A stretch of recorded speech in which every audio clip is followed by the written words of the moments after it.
Scientist मानते हैं कि स्पेस में एक छुपा हुआ पदार्थ है जो पूरे यूनिवर्स को चला रहा है, लेकिन क्या ये पदार्थ सही में है? हमने कभी डार्क मैटर को नहीं देखा, वो पूरी तरह इनविजिबल है, पर हमें पता है कि वो मौजूद है। वो हमें दिखाई तो देता ही नहीं, न ही हम उसे टच, टेस्ट या स्मेल कर सकते हैं, पर वो हमारे चारों तरफ है। हम जो कुछ करते हैं उस पर असर डालता है। कई दशकों के रिसर्च के बाद हम अभी तक इस पदार्थ को समझ नहीं पाए हैं। हमें पता है कि डार्क मैटर वहाँ है, हमें उसका स्ट्रॉन्ग ग्रेविटेशनल पुल महसूस होता है, पर वो हमसे बात ही नहीं करना चाहता। इस बात का सबूत है कि ये यूनिवर्स 85% इस डार्क मैटर से ही बना है। हम देख सकते हैं कि डार्क मैटर ने गैलेक्सीज को बनाए रखा है और वही दूसरे स्ट्रक्चर्स को तोड़ता है, और वही है जो लाइट को भी बेंड करता है। डार्क मैटर यूनिवर्स की शुरुआत से ही कायम है और डार्क मैटर के बिना हम भी इस वक्त यहाँ नहीं होते।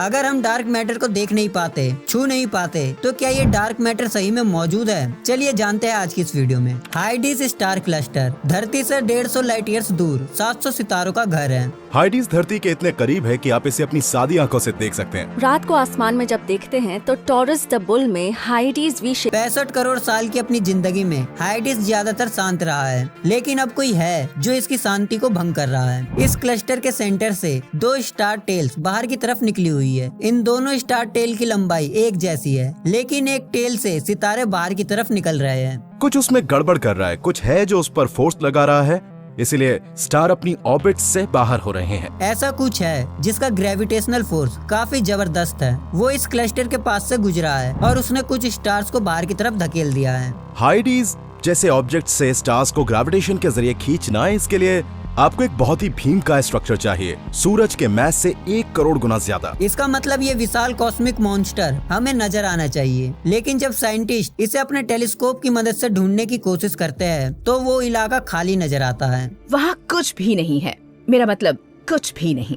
ये भी हो सकता था कि कुछ डार्क दिखता या कुछ छोटा सा, पर वहाँ तो कुछ भी नजर नहीं आता। लेकिन हमें पता है कि वहाँ कुछ तो है जो इनविजिबल और पावरफुल है, डार्क मैटर। तो इस रहस्यमय पदार्थ के बारे में वैज्ञानिक पक्के तौर पर क्या सबूत देते हैं? ये लाइट एमिट नहीं करता, ये लाइट को रिफ्लेक्ट नहीं करता, ये लाइट को एब्जॉर्ब भी नहीं करता।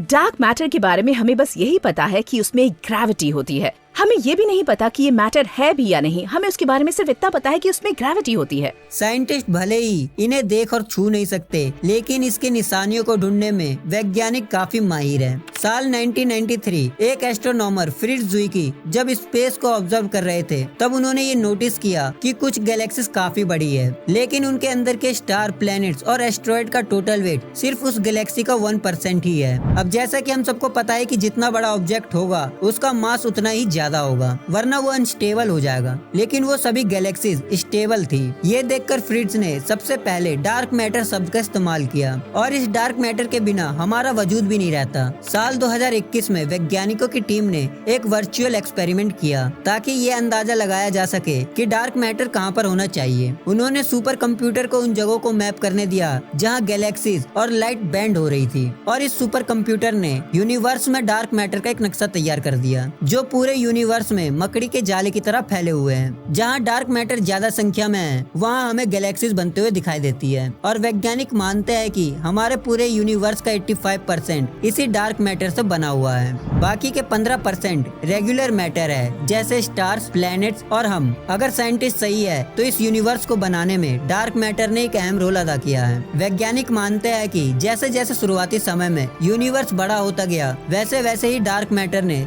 सब कुछ अपने कंट्रोल में ले लिया। डार्क मैटर की ग्रेविटी के बिना मिल्की वे जैसे गैलेक्सी कभी बन ही नहीं पाते, लेकिन डार्क मैटर सही में मौजूद है, इसके सबूत देने के लिए हमें डार्क मैटर को ही ढूंढना पड़ेगा। पर क्या साइंटिस्ट डार्क मैटर को ढूंढ पाएंगे? क्योंकि जब तक हम डार्क मैटर को देख नहीं लेते, इसे छू नहीं लेते या फिर इसे महसूस नहीं कर लेते, तब तक ये डार्क मैटर सिर्फ एक थ्योरी भर ही रहेगा। लेकिन कभी कभी वैज्ञानिकों के ये थ्योरी सच हो जाते हैं, जैसे ब्लैक होल्स। किसी जमाने में साइंस फिक्शन मूवी का हिस्सा रहे ये ब्लैक होल्स आज हकीकत बन गए हैं। साल 2017 में वैज्ञानिकों ने होराइजन टेलीस्कोप की मदद से पहली बार किसी ब्लैक होल की तस्वीर ली। अब ब्लैक होल्स और डार्क मैटर में कई सिमिलैरिटीज हैं, जैसे कि इस ब्लैक डार्क ऑब्जेक्ट का पावरफुल ग्रेविटेशनल फोर्स, ये लाइट को बेंड करता है और हमारी फिजिक्स की बाउंड्री को टेस्ट करता है। तो क्या ऐसे में डार्क मैटर ही ब्लैक होल्स है? जब किसी ज्यादा बड़े स्टार में धमाका होता है तो उस स्टार के बचे हुए मास से ब्लैक होल बनता है। ब्लैक होल इतना डेंस होता है कि लाइट भी इसकी ग्रेविटी से बचकर नहीं जा पाती, लेकिन यहीं पर ब्लैक होल और डार्क मैटर की थ्योरी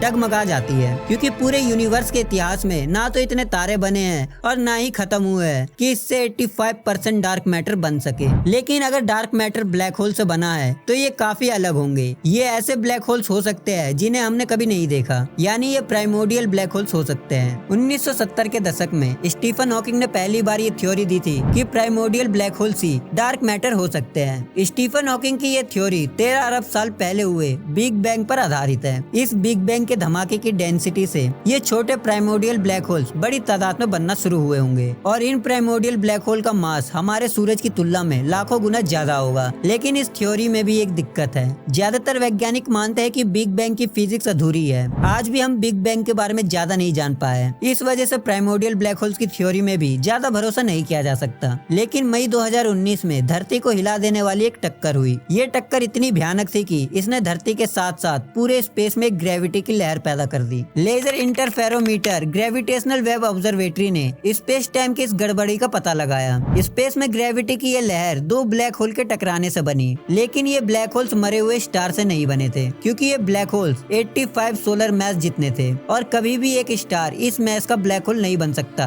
वैज्ञानिकों का मानना है कि मरते हुए स्टार से बने ब्लैक होल्स की एक रेंज है। इस रेंज के अंदर मरते हुए स्टार ब्लैक होल्स नहीं बन पाते और लाइगो ने जो ब्लैक होल पहचाना वो किसी मरे हुए स्टार से नहीं बना था। ऐसे में लाइगो के इस डिटेक्शन के आने के बाद सभी वैज्ञानिक चौंक गए कि क्या ये प्राइमोर्डियल ब्लैक होल्स हो सकते हैं। तो क्या स्टीफन हॉकिंग की डार्क मैटर की ये रिजेक्ट थ्योरी सही थी? चलिए ऐसे में हम ये माने कि पूरे यूनिवर्स में चारों तरफ प्राइमोर्डियल ब्लैक होल्स हैं, तो फिर इनके बीच बहुत सारे टक्कर होने के चांसेस हैं। ऐसे में लाइगो को सिर्फ एक टक्कर ही नहीं दिखनी चाहिए थी, बल्कि हजारों टक्कर दिखनी चाहिए थी। इसलिए आज भी ये प्राइमोर्डियल ब्लैक होल्स सिर्फ एक थ्योरी बने हुए हैं। लेकिन अब डार्क मैटर की इस खोज में यूरोप स्पेस एजेंसी ने यूक्लिड टेलीस्कोप को 1 जुलाई 2023 को लॉन्च किया। ये टेलीस्कोप बाकी टेलीस्कोप के मुकाबले बड़े साइज में स्पेस की जांच कर सकता है। ऐसे में शायद ये टेलीस्कोप डार्क मैटर को ढूंढ निकाले। इस वक्त ये लैग्रेंज पॉइंट 2 में जेम्स वेब टेलीस्कोप के साथ मिलकर डार्क मैटर को ढूंढने में लगा है। दोस्तों, आपको क्या लगता है, क्या डार्क मैटर सही में हो सकते हैं? हमें अपने विचार कमेंट बॉक्स में जरूर बताएं। साथ ही वीडियो अच्छी लगी हो तो वीडियो को लाइक और शेयर करना ना भूलें। अगर आप इस तरह की और वीडियो देखना चाहते हैं तो इस चैनल को भी सब्सक्राइब कर ले। मिलते हैं नेक्स्ट वीडियो के साथ। जय हिंद।